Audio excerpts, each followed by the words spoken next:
tercurah kepada baginda Nabi Muhammad sallallahu alaihi wasallam sebagai uswah dan qudwah hasanah buat kita semua. Bapak Ibu yang dimuliakan oleh Allah, kita lanjutkan kembali surat An-Naba. Sebelum kita lanjutkan, kita baca bersama-sama. Yang sudah hafal mengingat kembali, yang belum mendengarkan dan mengikuti insyaallah. A'udzu billahi minasy syaithanir rajim. Bismillahirrahmanirrahim. Amma yatasaalun 'anil naba'il 'azim alladzi hum fihi mukhtalifun kalla saya'lamun thumma kalla saya'lamun alam naj'alil arda mihada wal jibala awtada wa khalaqnakum azwaja وَجَعَلْنَا نَوْمَكُمْ سُبَاتًا وَجَعَلْنَا اللَّيْلَ لِبَاسًا وَجَعَلْنَا النَّهَارَ مَعَاشًا وَبَنَيْنَا فَوْقَكُمْ سَبْعًا شِدَادًا وَجَعَلْنَا سِرَاجًا وَهَّاجًا وَأَنزَلْنَا مِنَ المعصرات ماء ثجاجا لنخرج به حبا ونباتا وجنات ألفافا إن يوم الفصل كان ميقاتا يوم ينفخ في الصور فتأتون أفواجا وفتحت السماء فكانت أبوابا وسيرت الجبال فكانت سرابا إن جهنم كانت مرصادا للطاغين مآبا لابثين فيها أحقابا لا يذوقون فيها بردا ولا شرابا إلا حميما وغساقا جزاء وفاقا إنهم كانوا لا يرجون حسابا وكذبوا بآياتنا كذابا وكل شيء أحصيناه كتابا فذوقوا فلن نزيدكم إلا عذابا. Bapak-bapak, ibu-ibu yang dimuliakan oleh Allah, surat An-Naba ini adalah peringatan kerasnya kepada orang-orang kafir Quraisy, yang dimana Allah sudah menunjukkan semua bagian dari kemukjizatan Nabi, termasuk di dalamnya adalah ketika Allah Subhanahu wa taala menunjukkan di depan mata mereka sesuatu yang mustahil. Yang pertama adalah Isra dan Mi'raj. Isra dan Mi'raj itu mungkin mereka tidak lihat karena kabarnya adalah langsung kepada Nabi Muhammad dan dilakukan oleh baginda Nabi Muhammad SAW. Tapi ada yang memang tampak oleh mereka secara utuh. Jenengan, kalau kita bulan itu kita melihat bagaimana Nabi mengambilnya, lalu membelahnya, lalu memasukkan kedua lengannya dan bercahaya. Setelah itu mengembalikan bulan itu kembali dan mengembalikan ke posisinya, dan itu kelihatan. Kira-kira kurang yakin atau begitu yakin? Begitu yakin.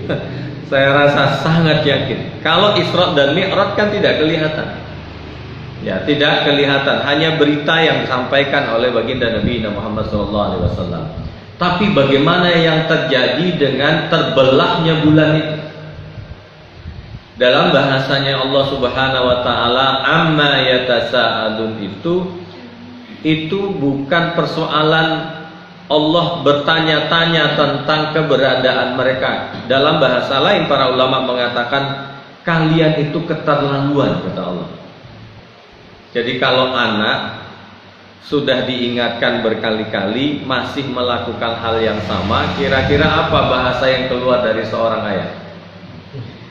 Kan bahasanya, tapi Masya Allah Pak, Allah itu menggunakan dua hal.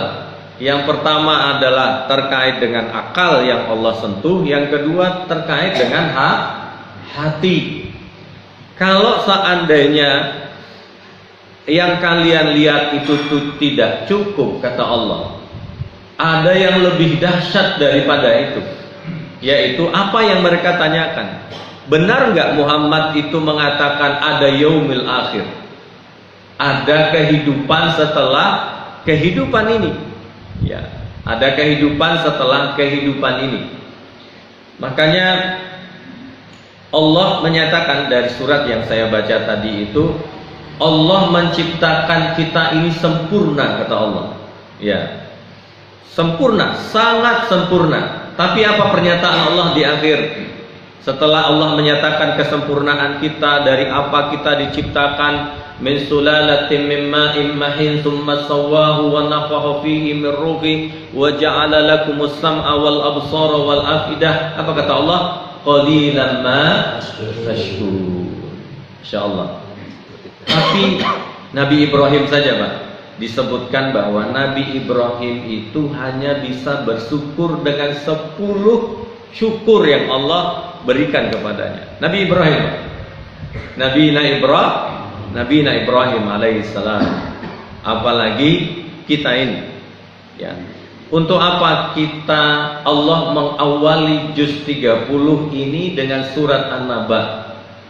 Untuk kita mengingat kembali tentang rukun iman kita kepada Allah Subhanahu wa taala, tentang yaumul akhir, yaumul ba'as, hari kebangkitan, hari yaumul hisab, yauma yafirrul mar'u min akhi wa ummihi wa abihi. Pada hari itu tidak ada orang sedikit pun. Maka Aisyah mengatakan, ya Rasulullah, bagaimana kita akan dibangkitkan nanti?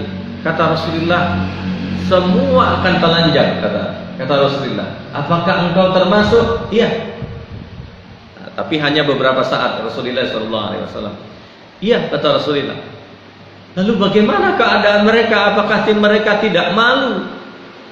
Kata Aisyah. Ya, Aisyah ini kan orang yang suka bertanya karena ahlul ilmi. Kita tahu bahwa beliau ini menjadi guru setelah wafatnya Rasulullah SAW itu selama 40 tahun lamanya, dan beliau adalah rujukan oleh para sahabat bertanya terkait dengan apa yang disampaikan oleh baginda Nabi. Iya, kata Rasulullah. Lalu apakah mereka tidak malu? Kata Aisyah. Bagaimana mereka malu? Mereka tidak sampai berpikir tentang hal itu. Kira-kira kalau kita naudzubillah tidak berpakaian, Pak, kenapa kita malu? Karena kita masih sempat melihat apa yang ada di tubuh kita.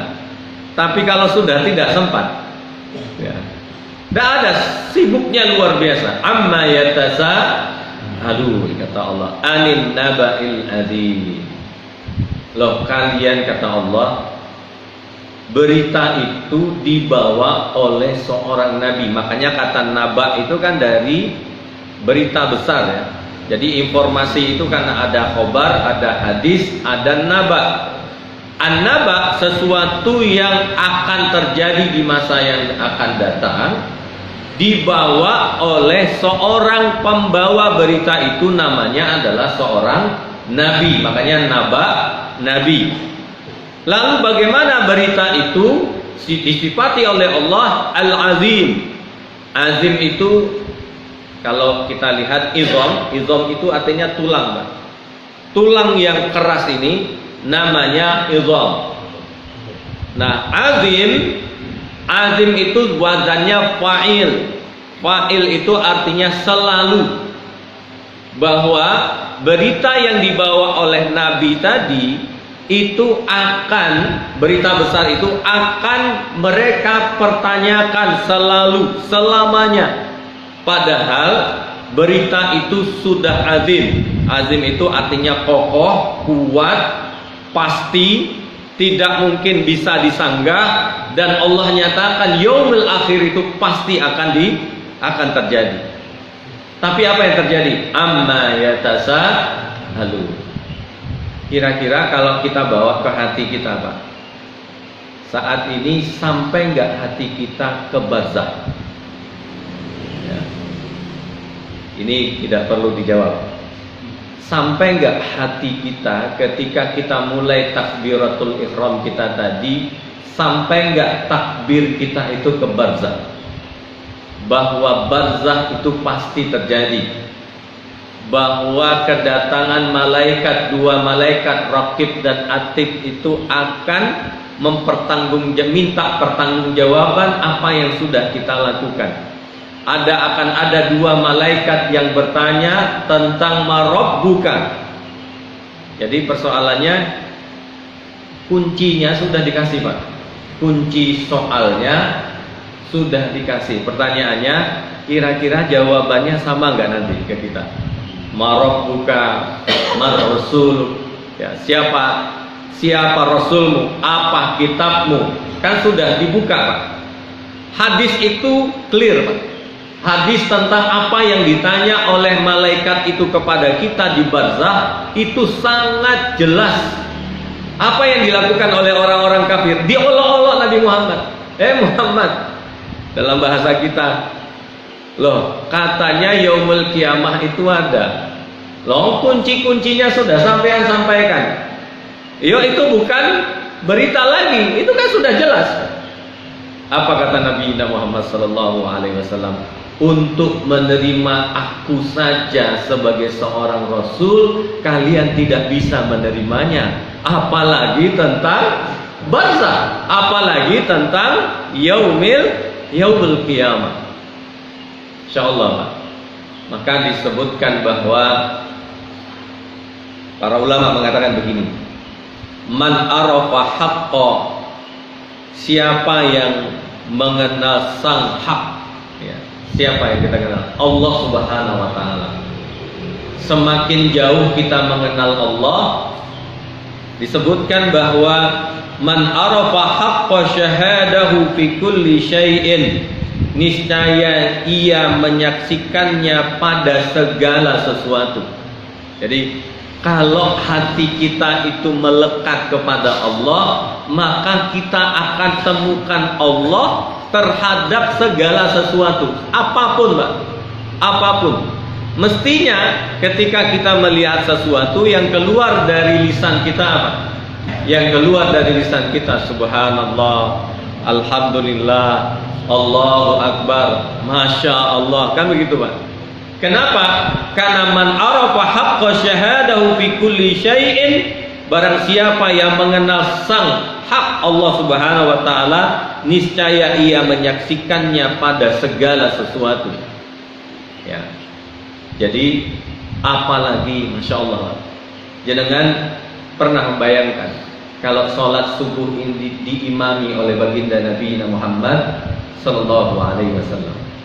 Coba, ada seorang imam, saya lihat di YouTube, menurut riwayat bacaan beliau itu sama dengan bacaan Nabi Muhammad sallallahu alaihi wasallam.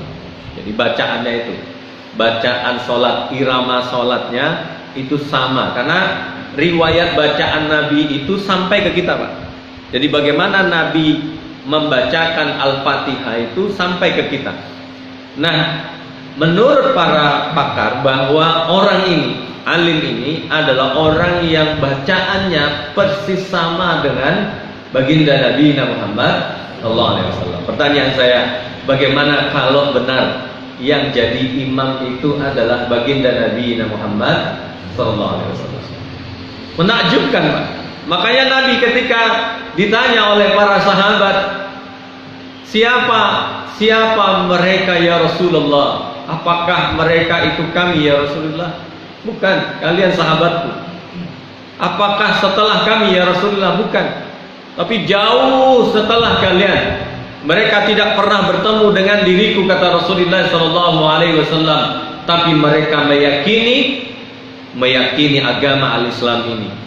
Makanya pernyataannya oleh Allah, Rasulullah SAW sebelum wafatnya membacakan ayat raditu billahi rabba wa bil islami dina.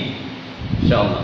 Pernyataan ridho itu adalah pengakuan yang disebut oleh para ulama, man arafa haqqa syahadahu fi kulli syai'in raditu billahi rabba wa bil islami dina.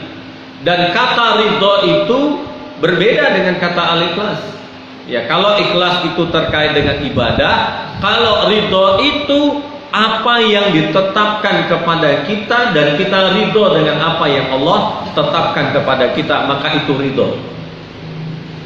Jadi ada seorang saudara kita kemarin istrinya wafat, ya, hari Ahad pagi istrinya wafat. Jadi baru haji kemarin, ya, baru haji tahun kemarin bersama suaminya. Setelah itu sakit, ya, sakit. Tapi apa komentar suaminya kepada saya waktu saya takziah? Apa kata beliau? Beliau mengatakan begini, istri saya ini termasuk orang yang unik, Ustaz. Sakitnya yang parah itu sakit yang luar biasa itu tidak pernah mengeluh. Tidak pernah mengeluh, ya. Kalaupun sakitnya sudah sangat dahsyat, katanya, dia hanya menangis. Yang tahu itu ya saya, katanya. Yang tahu itu ya saya, katanya. Lah, ada apa sehingga beliau begitu kuat, kan begitu. Nah, ternyata firasatnya akan diambil oleh Allah itu sudah lama. Mulai dari hajinya, mulai dari sakitnya. Dan sakitnya sudah mulai agak berulang-ulang. Setelah itu dia didatangi mimpi, Pak. Mimpi ketemu dengan ibunya.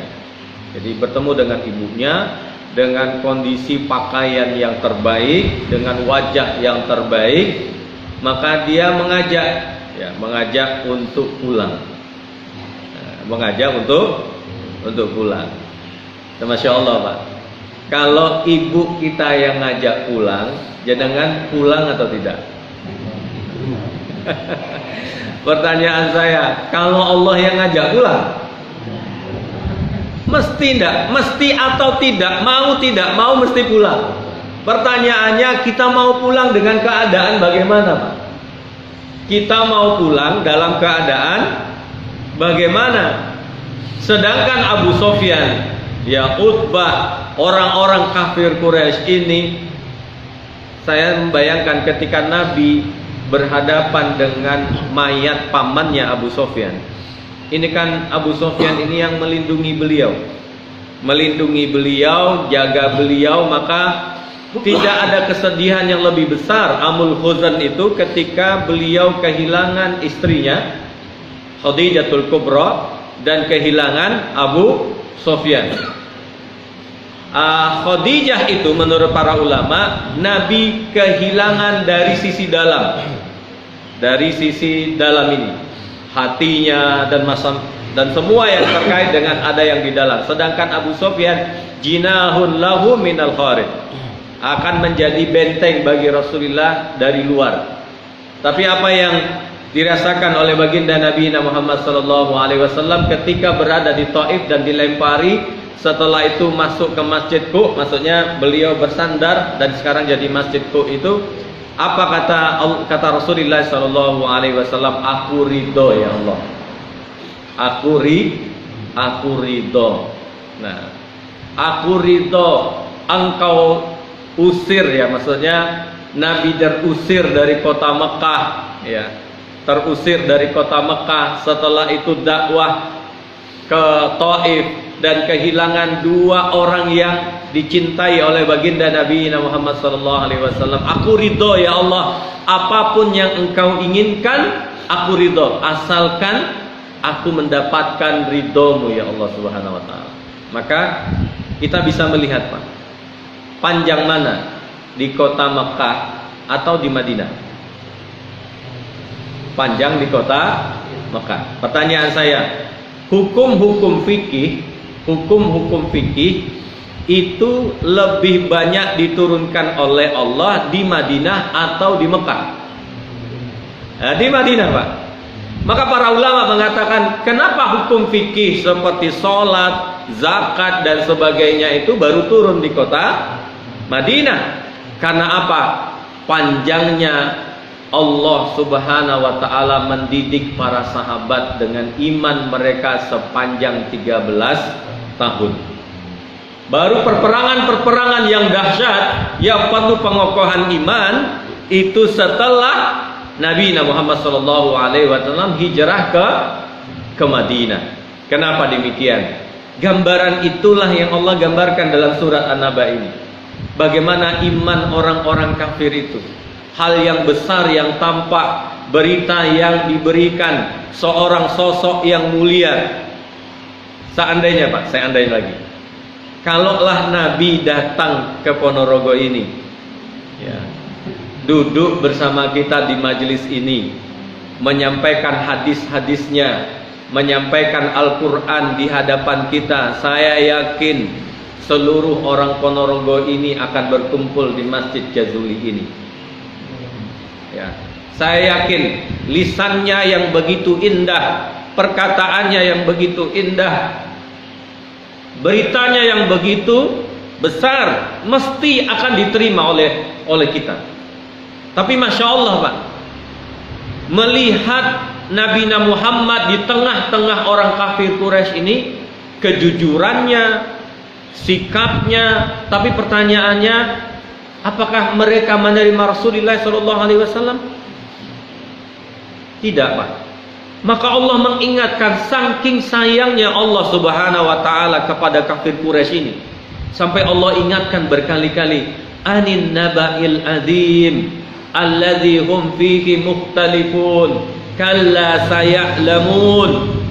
Kelak kalian akan tahu bagaimana barzah itu, kelak kalian akan tahu bagaimana mahsyar itu. Diulang sama Allah, summa kalla saya'lamun, pasti kalian tahu, kata Allah, alam naj'alil arda mihada, bumi ini kami jadikan hamparan, kata Allah, wal jibala autada. Bayangkan Pak, saya tak bisa bayangkan kalau betapa dahsyatnya hati seseorang itu kalau sudah ditutup oleh Allah. Jadi makanya iman itu memang tidak bisa diwariskan. Iman itu memang harus diperjuangkan. Jadi panjenengan hadir di majlis ini bukan persoalan ustadznya, bukan persoalan apa materinya, tapi perjalanan panjenengan dari rumah sampai ke masjid ini, inilah yang dihitung oleh Allah Subhanahu wa ta'ala. Duduk panjenengan di tempat ini, itulah yang dihitung oleh Allah Subhanahu wa ta'ala. Bumi yang jenengan duduki hari ini akan menjadi saksi nanti di yaumil akhir kelak. Jangankan itu Pak, arrih itu apa? Udara yang panjenengan, kalau Pak Sanggar berangkat dari Sumoroto sana sampai ke masjid ini, semua udara yang dilewati oleh Pak Sanggar beserta istrinya akan menjadi saksi nanti di yaumil akhir kelak. Semakin jauh maka semakin banyak saksinya. Semakin jauh akan semakin bumi dan langit akan menjadi saksinya. Bukan persoalan isi materinya Pak. Karena betapa banyak orang yang alim, betapa banyak orang yang berilmu tapi tak kenal dengan Allah Subhanahu wa ta'ala. Tidak kenal. Bukan, iman itu bukan persoalan tingginya ilmu seseorang, bukan. Tapi ketaatan dan pengakuannya kepada Allah Subhanahu wa taala. Jadi kalau ada dulu orang tua kita bilang, "Kenapa ayah puasa?" Ya. Mereka sebenarnya dalam bahasa tauhid, mereka menjadikan ibadah itu menjadi wasilah kebaikan untuk dirinya dan keluarganya. Untuk dirinya dan keluarganya. Bahasa mereka disebut dengan tirakat. Ayah kenapa puasa? Tirakat. Kenapa sholat tahajud? Tirakat. Kenapa sedekah? Tirakat. Sebenarnya apa Pak? Sederhananya ilmu mereka, mereka pingin menyelamatkan keluarganya sampai ke surga. Sampai ke surga. Tapi karena tidak punya ilmu, ya itulah yang mereka pahami. Sehingga cara mereka berdekatan dengan Allah Subhanahu wa taala sesuai dengan apa yang mereka pahami. Tapi Masya Allah, orang kafir Quraisy ini Pak, Nabi Muhammad ada di tengah mereka, ya, semua kebesaran Allah tunjukkan kepada mereka. Tapi pertanyaannya, mereka malah menyiksa Nabi Muhammad sallallahu alaihi wasallam. Bapak-bapak, ibu-ibu yang dimuliakan oleh Allah, wa man faniya bihi ghaba an kulli syai'in wa man ahabbahu lam yu'sir alaihi syai'a. Barang siapa yang fana bersamanya. Nah, jadi tadi yang saya sebut, apakah sholat kita tadi sampai ke barzakh? Maksud saya, kalau sholat kita itu kita, ya Allah, kalau selesai sholat ini ternyata kita dikafani, ternyata selesai sholat subuh ini ternyata kita dimandikan, selesai sholat subuh ini ternyata kita disolatkan, ternyata selesai sholat subuh ini kita dihantarkan ke barzakh, dikubur. Bagaimana dengan diriku? Kan begitu Pak? Kan begitu. Sehingga apa? Para ulama mengatakan, man faniya bihi ghaba an kulli syai'in, barang siapa fana bersamanya, wa man ahabbahu lam yu'sir alaihi syai'a, barang siapa yang mencintainya, niscaya ia tidak akan mengutamakan sesuatu pun di atas segalanya. Jadi tidak mungkin Pak, tidak mungkin kita abai dengan sholat jamaah kita, tidak mungkin kita abai dengan sedekah kita, tidaklah mungkin kita cita-cita kita ingin haji dan umroh, tidak mungkin kita abaikan. Mesti itu menjadi bagian terbesar dalam hidup kita. Maka kalau kita lihat dari yang kita baca dari sampai ayat yang innalil muttaqina mafaza, itu menunjukkan semua tanda-tanda kebesaran Allah kepada orang-orang kafir Quraisy. Jadi Masya Allah, Allah itu tidak hanya sayang kepada kita, makanya Rahman itu sampai ke orang kafir sekalipun. Ya, apalagi panjenengan. Jadi bertahanlah. Jadi untuk bisa bertahan di posisi seperti ini, bertahan sholatnya, bertahan puasanya, bertahan mengajinya, itu bukan perkara gampang, bukan perkara gampang. Maka perlu suhbah. Suhbah itu artinya kita perlu teman yang membawa kita sampai ke surga. Ya, panjenengan, insyaallah kita sama-sama nanti di surga. Kan reunian lagi Pak, reuni Masjid Jazuli. Ya, siapa imamnya? Imamnya Pak Sanggar. Nanti kalau dicari sama Pak Sanggar, Pak Yunus tidak ada, dicari. Ya. Semua kita yang tidak ada dicari sama Pak Yunus. Semua yang tidak ada dicari sama Pak Asad. Semua yang tidak ada dicari sama Mas Irwan yang menyiapkan air minum buat kita semua. Dicari ibu-ibunya, dicari anak-anaknya, dicari istri-istrinya. Kan begitu Pak? Tidak apa? Tidak ada. Pertanyaannya, kalau kita mencari di dunia di tempat ini, panjenengan bertemu dengan dunia di sini? Tidak ada di sini. Tidak ada 300 triliun di sini. Tidak ada. Yang ada adalah insya Allah kita sama-sama ke surga. Jadi kalau kata Ustaz Hadi Hidayat begini, beliau mengatakan bagaimana mungkin kita ini saling saling rusak merusak, saling tuduh menuduh, saling kafir mengkafirkan. Bukankah dakwah kenabian itu mengajak orang untuk mengenal Allah Subhanahu wa taala, untuk mengajak masuk, bukan mengeluarkan, Pak. Untuk mengajak masuk, bukan untuk mengeluarkan. Maka semoga pertemuan demi pertemuan kita ini adalah pertemuan terbaik kita. Ya, pertemuan terbaik kita. Karena ada saudara kita yang kayak kemarin itu tahu-tahu istrinya wafat, tahu-tahu suaminya yang wafat, tahu-tahu anaknya yang wafat. Kan tidak tahu kita siapa di antara kita ini yang duluan.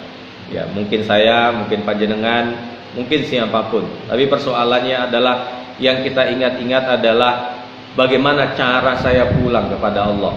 Kan begitu. Kalau kita bulan Ramadan mau pulang ke rumah ibu kita, mesti yang kita pikirkan adalah apa yang kita bawa. Ya kan? Ya, Pak Yunus bawa sate ke Lumajang sana kan gitu. Pak Asep bawa apa? Pak Asep bawa dia juga ke Jawa Barat sana. Saya juga pulang ke Sumatera Barat sana bawa oleh-oleh. Yang saya akan bawa, pertanyaannya oleh-olehnya yang terbaik. Iya kan? Wong bertemu dengan ibu kita, wong bertemu dengan ayah kita. Sekarang kita mau bertemu dengan pencipta kita, Allah Subhanahu wa taala.